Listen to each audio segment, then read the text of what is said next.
Dodgers win Game 3 of the National League Championship Series over the Mets 8-0, and they now lead the best-of-7 series 2-1.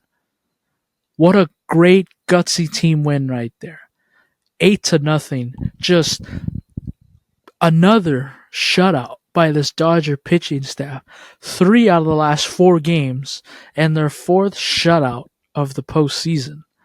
They become the first team, and there's a stat for you right here. They become the first team in MLB history to pitch back to pitch 2 shutouts and score 8 runs or more in those games. It's never happened before. This was a big game and a big win for this Dodgers team. Whoever in a best-of-7 series, whoever wins Game 3 when it's even at 1 apiece, usually that team goes on to win the series at least 70% of the time. And, I didn't know how to feel I really didn't know how to feel after Game 2 and going into tonight with the first pitch. I was obviously disappointed with the way Game 2 ended because they had their opportunities to win that baseball game, even though they lost 7-3, and you got absolutely nothing out of the top 4 guys in your order. They still had their opportunities to win that game, but they lost. But I wasn't completely upset and devastated. I was upset they lost at home because they had a chance to really step on this Mets team's throat. But it didn't happen. They go to Citi Field, and they get a big, big win when really all the momentum was on this Mets side. The way Game 2 went, Lindor got the leadoff home run, and then Mark Vientos got the grand slam in the second inning to put the game out of reach. Again, they got a run late, but other than that, they haven't really scored in this series. But this was a big win. Everything, and today was one of those games where it was set up for the Dodgers to lose again. It really was. Walker Buehler, again, a little shaky, but we'll get into him. Big, gutsy performance. Mets, after tying the series at 1 apiece, they're going home. They have the crowd and all the momentum. They're going to go nuts because they've been waiting for, that was their first league championship game they hosted since 2015. Game 2 against the Cubs. So, that fan base has been waiting a long time. And for the Dodgers to walk in there, not only win a game, the first game, but win it 8-0, super impressive. Walker Buehler. Walker Buehler has had an up and down, really a down last couple years. He got hurt in 2022, needed a second Tommy John surgery.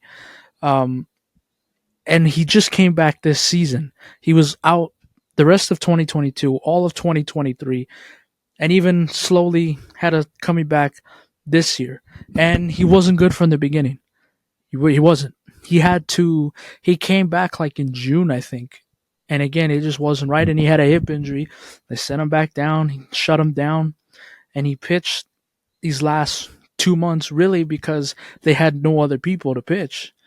But he was able to figure it out, and he's pitched very well down the stretch, and he's made improvements. And he was a bad defensive collapse in Game 3 of the division series against San Diego from having another solid, good outing. And today, you saw really vintage Walker Buehler.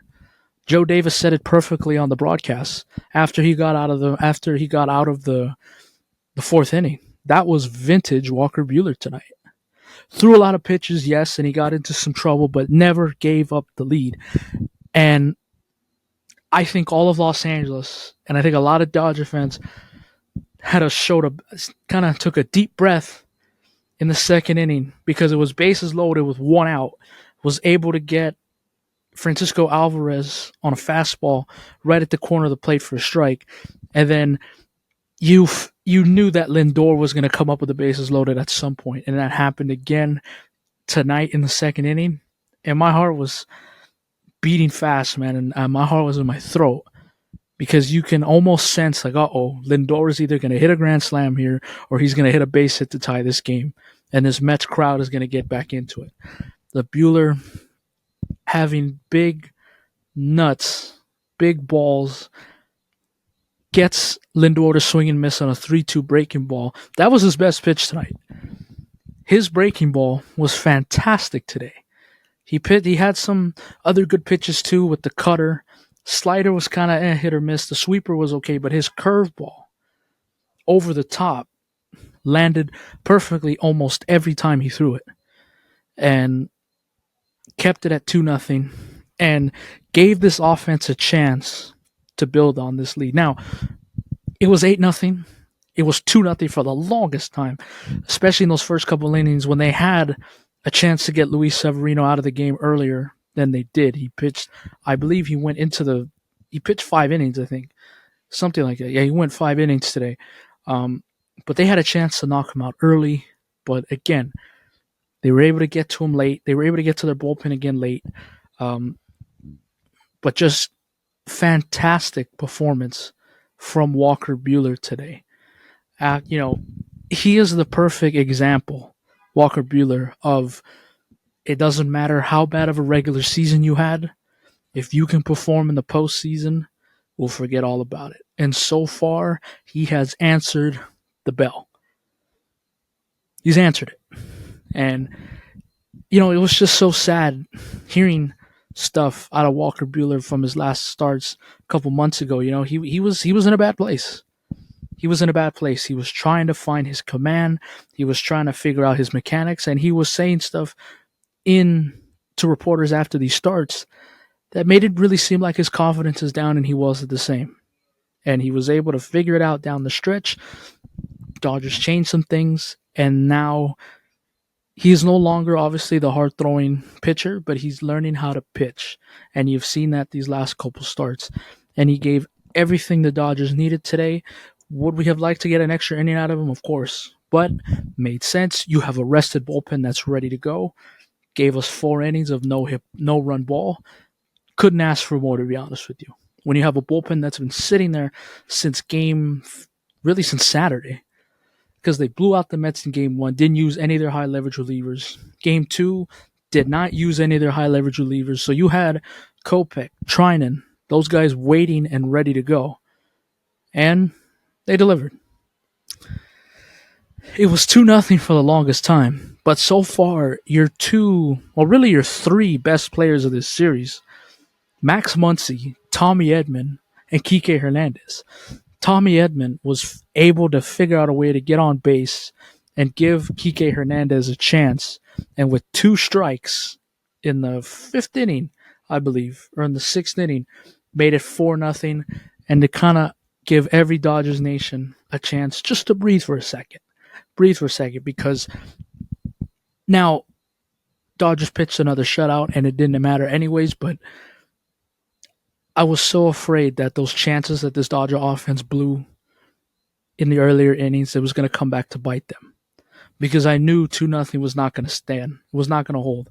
Whether the Dodgers tacked on more runs or the Mets offense would score some runs, I knew 2-0 was not going to hold, was not going to stand. And Kike Hernandez hit another big clutch home run into left field at Citi Field that made it 4-0. It continued on. Shohei Ohtani. Dude's unbelievable. He can just... It's so weird. He can't hit if there's nobody on base. He's been awful in this postseason with no runners on base. But when he gets runners on base, he is delivering. It's unbelievable what his stats are. I wish I had it in front of me. But he is 7 for 9 with runners in scoring position. And he's 0 for 22 with the bases empty. That's crazy.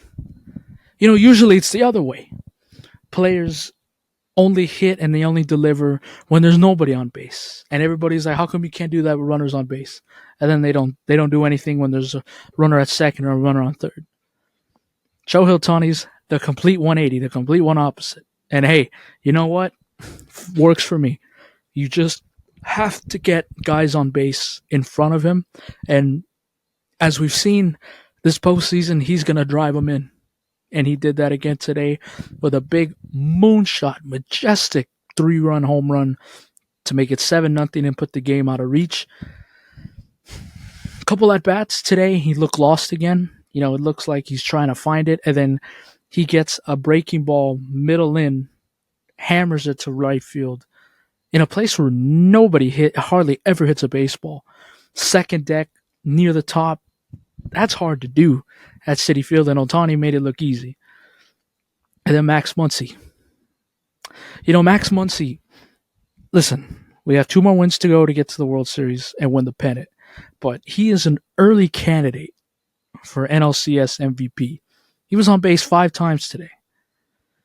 That's the Max Muncy that we've all come to know and love, and that's the Max Muncy that I'm used to seeing. Being very patient, being very selective, and he's not afraid to take his walks. And he did that again today. Had a base hit. Now Teoscar couldn't drive him in, but he got on base. And then had a home run in I believe the ninth inning. Yeah, the ninth inning to make it 8-0. And now he is tied with Justin Turner and Kike Hernandez with 13 Dodger postseason home runs, which is tied for the most ever. So the next Max Muncy home run that he hits in the postseason, he will become the Dodgers' all-time postseason home run king. And that's remarkable, and he's been here since 2018.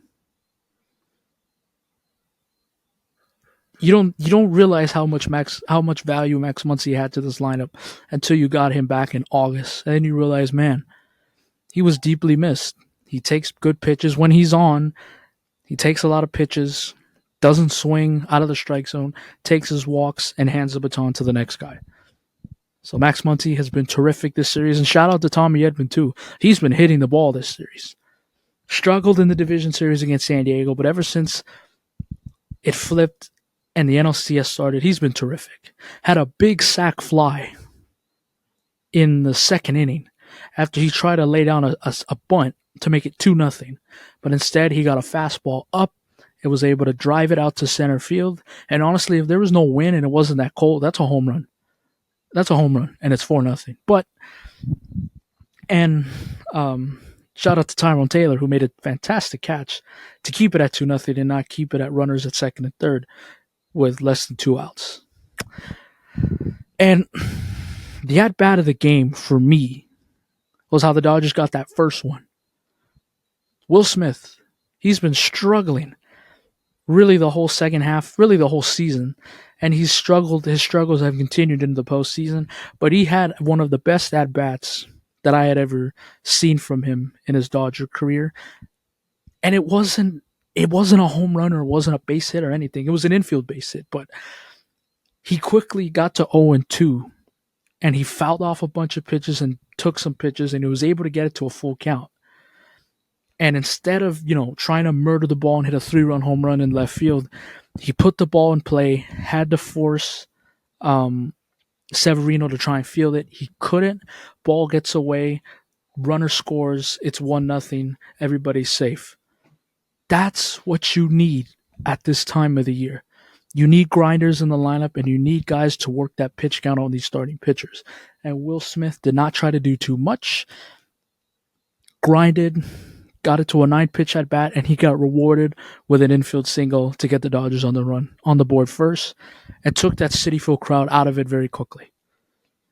They had their moments. Ryan Frazier gave me a heart attack almost again in the 6th inning, because I think at that time it was still, if it was 4-0, it was if it was not 2-0 still, it was already 4-0. But there was a chance the Mets had. That was their best shot to get back into the game and at least make it 4-2, and maybe have the Dodgers think about it a little bit. But I think it was Alvarez again, got him to hit into a big double play to end the inning, and the Dodgers were able to tag on late and win 8-0. Good win. That's a good postseason win right there. You're up 2-1, and you have your 2 best starters going the next 2 nights. Yamamoto going in Game 4, Jack Flaherty going in Game 5. I love that Dave Roberts is not screwing around with that. I think he kind of learned his lesson in Game 2, but again, it was kind of a smart decision. Go with your bullpen game at home in game two. If you win it, great. If not, hey, it's not the end of the world. We have our best three starters going for the next 3 nights.